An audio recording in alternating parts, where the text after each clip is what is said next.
Welcome to Stourport-on-Severn. Named for two rivers, the Stour, or Stour, which it is built next to, and the Severn, which it is linked to by canal. It is the only town in England that was built specifically because of a canal, rather than being a small settlement that grew thanks to the canal network.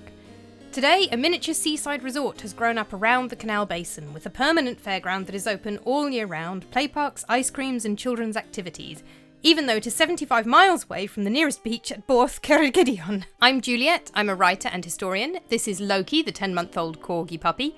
Come and join us as we take you on a spooky tour of this lovely canal-side resort.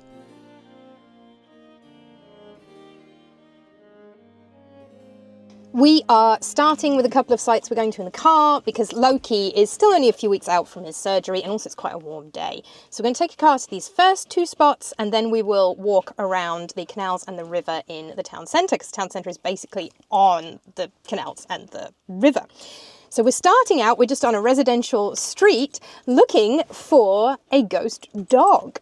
The story of Trixie the ghost dog was told to the Kidderminster Shuttle by Marc Potter, who runs a Facebook page on local urban myths. He made a short film about Trixie, having lived by the alley she apparently haunts when he was growing up, which runs from Worth Crescent to Lickhill Road.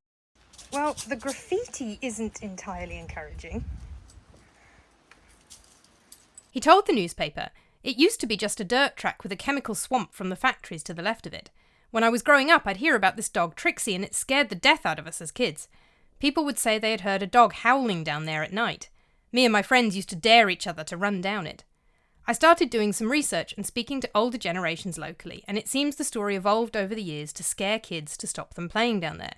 The true origins of the story are not that scary. It turns out Trixie was just a little dog who lived on Worth Crescent with its owner in the 1960s. The dog used to escape all the time, and they used to find it down this dirt track. The dog eventually passed away, and the locals affectionately named it Trixie's Hill.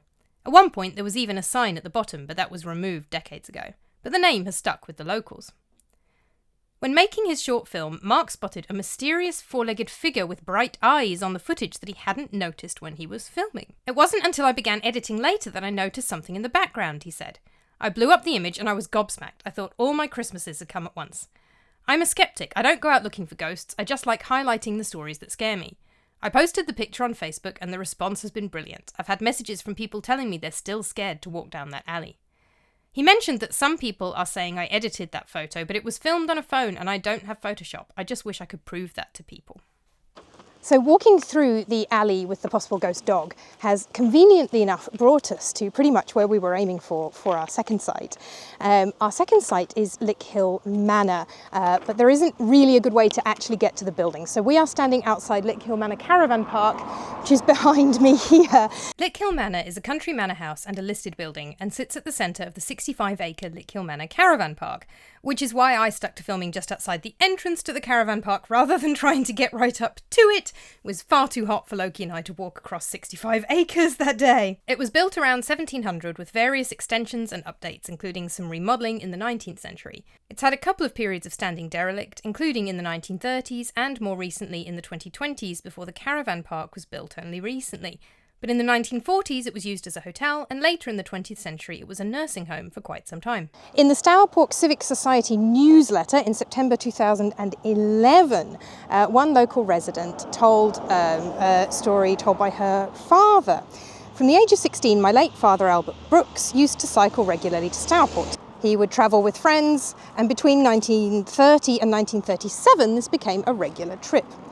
They would camp by Lickhill Manor, which was derelict near to Sandy Bottom. As they got older and wiser, they would roll the tent in a waterproof ground sheet and hide it to save carrying it back and forth on their bikes. They had fishing gear and that would get stored in outhouses around the abandoned manor house. One very stormy night, they noticed a sash window of the manor house was slightly up, so they moved in. Their equipment would stay dry, but they saw signs of other occupants' gear, but mutual respect meant no parties interfered with other owners' properties over the years. My father believed the manor was haunted and recounted tales of spooky noises and doors being opened as voices, footsteps and ghostly lights often disturbed them. He spoke of Lickhill Manor with great respect. When in my late 40s I worked there on night duty as a sister, so Lickhill Manor was a nursing home for quite some time in the later 20th century, and the local resident who told this story had worked there. I worked there on night duty as a sister and I took him to show him around. By then he was in his 80s, but he pointed out places where he'd slept, saying he still recognised many features, particularly the stairs and the layout. It is back there somewhere. We are by the caravan park. However, we are now going to head back up the alley, back to the car, and take the car into the town centre for our next few sites. From the caravan park, Loki and I turned back to hop into the car for the short drive into town. At least, that was the plan. I'm wondering if we can go a slightly different route to avoid the broken glass. So I think we're going to head this way and hopefully it'll take us back to the car. Fingers crossed. Good boy, on you go, on you go.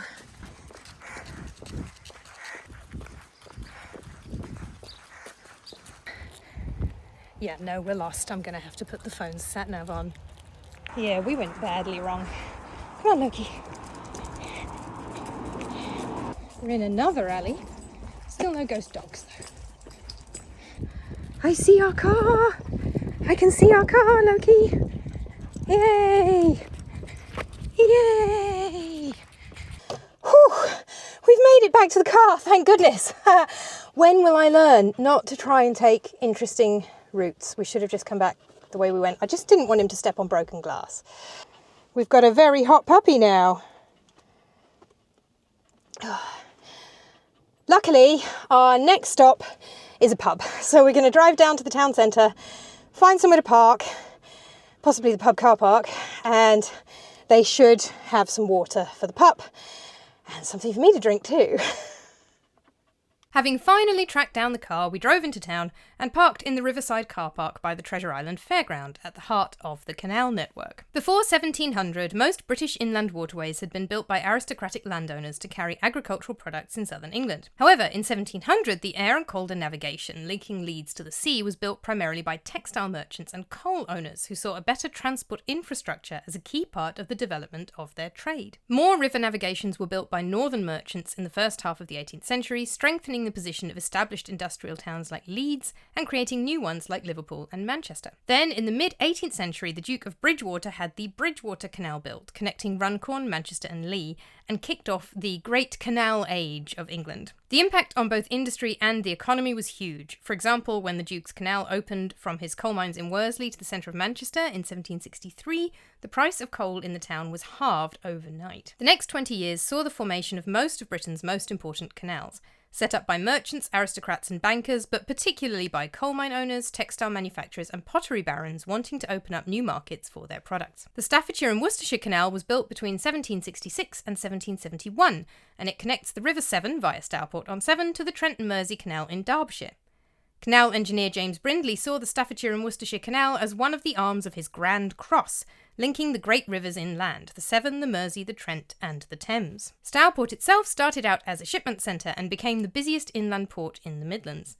The 5 canal basins at Stourport were finished in 1812, and by the 1850s carpet factories were being established in the town as well.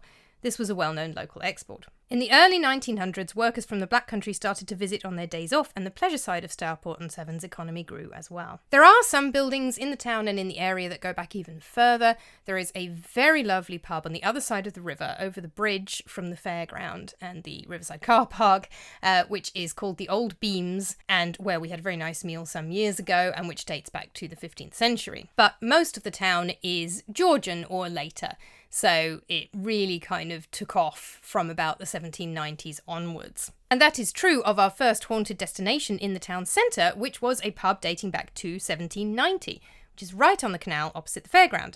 But there was a slight problem. It's not open, is it? Silly me. Let's go find some toilets and hopefully some water. Come on. The building I thought was toilets is toilets. Hurrah! Oh, that's a horrible noise. Oof. Right, where's the ladies? Thankfully, there's a lovely little play park and attraction for small children in the park by the river, and both Loki and I were able to get some much needed water and use the facilities as well. Right, so my plan for the day had a major flaw. Pubs aren't open at 11:15 in the morning. I wanted to get out early in the morning so it's not too hot for the dog, because the weather has been really warm lately. But of course the pub's not open. So, we have managed to find some water for Loki and some water for me, and we are now sitting outside the Bridge Inn. So that building that you can see behind me, that is the Bridge Inn. That is where we were aiming for. We're sitting outside it rather than in it, just because it's not open. I actually couldn't find any reports of hauntings in Stourport-on-Severn in my Haunted Worcestershire book. All of the stories I'm talking about today I've just sourced from the internet, from people sharing their stories various places online. This one comes from a comment on the Facebook group We Love Stourport Past and Present. So the Bridge pub dates back to 1790 and is rumoured to be haunted. And according to this commenter, years ago, the licensees at the time, who were licensees there for about 15 years, experienced the ghost themselves. Their names were George and Kath Barber, this commenter says. One night, after everyone had left and George had gone to bed, Kath was downstairs locking up. When she went to go to bed, she was aware that someone was there. She then became aware of a woman in a pink crinoline dress. She ran upstairs and the next morning told George, who laughed at her, although it did cross his mind that he'd been aware that their dog and cat would never go into the pub's cellar whenever he went in there.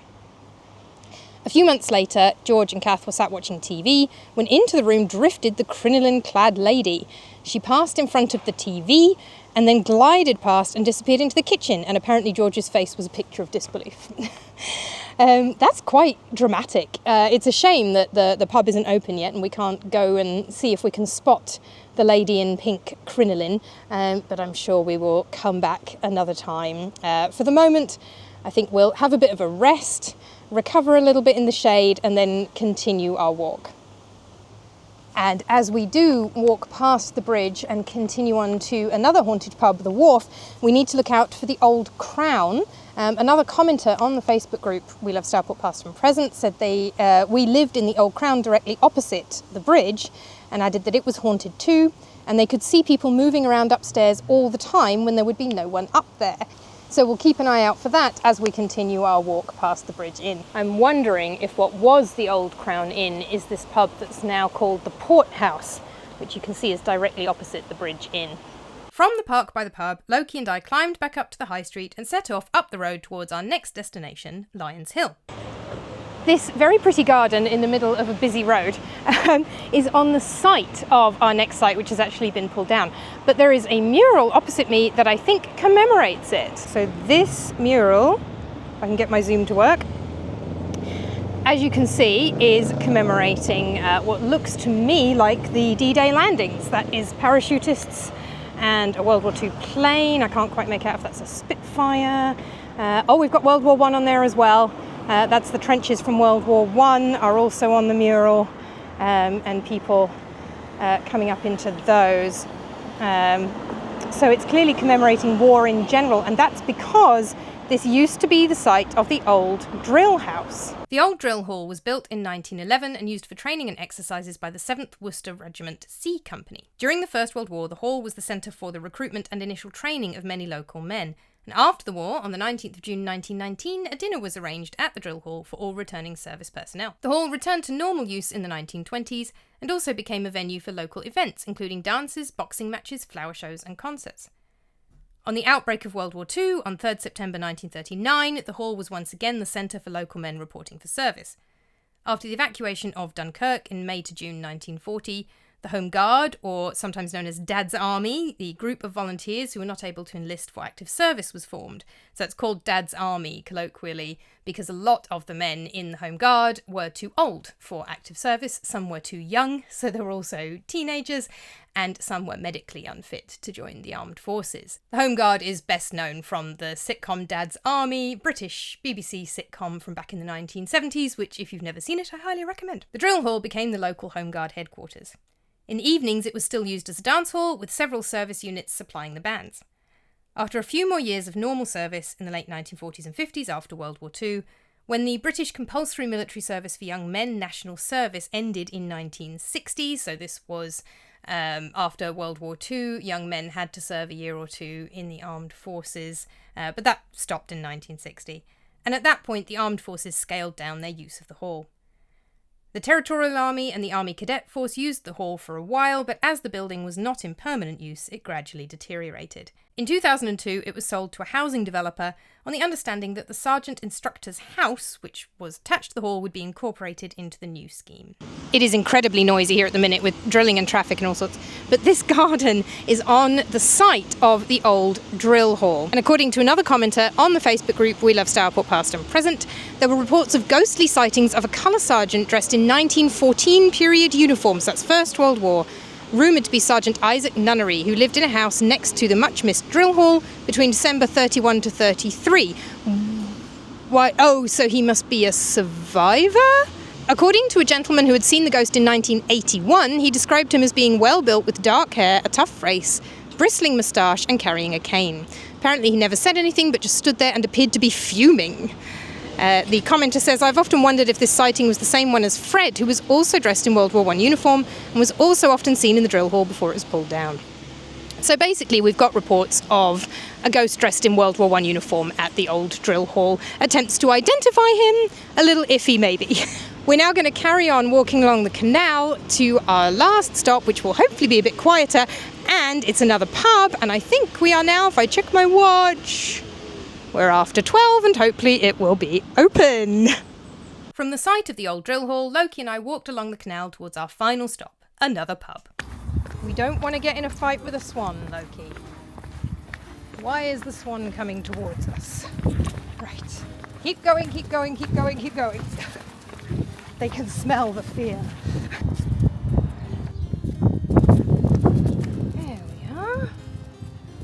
Okay. That's water, Loki. Don't jump in it.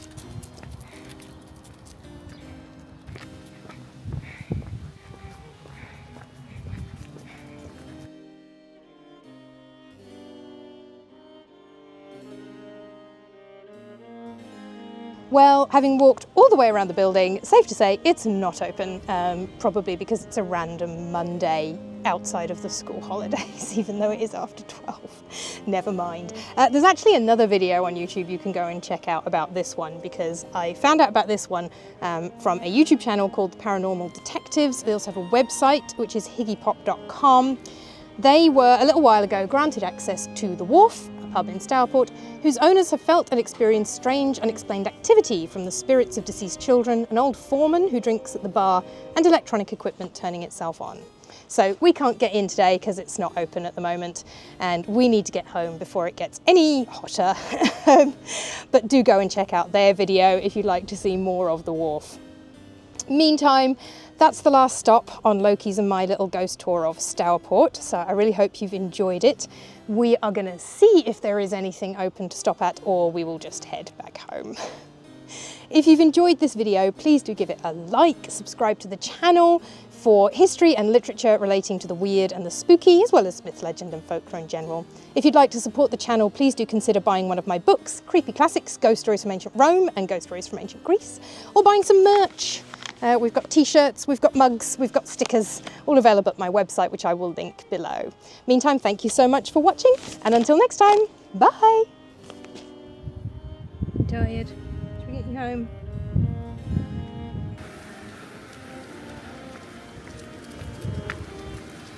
Well, I think the easiest way back to the car is to cross this, which always feels a bit precarious.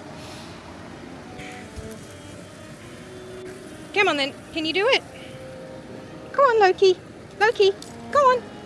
Loki, come on. I know, pup, I know. Can you do it? Come on, that's it. Loki is not sure. Come on, Loki. Come on, come on. That's it, that's it. That's it. Carefully, carefully, carefully. Carefully, carefully, carefully. Oh, that does not feel good. Right, on we go, on we go, on we go. Whew. Whew. We made it. Honestly, that was scary. Whew. That was the scariest thing on this tour, easily.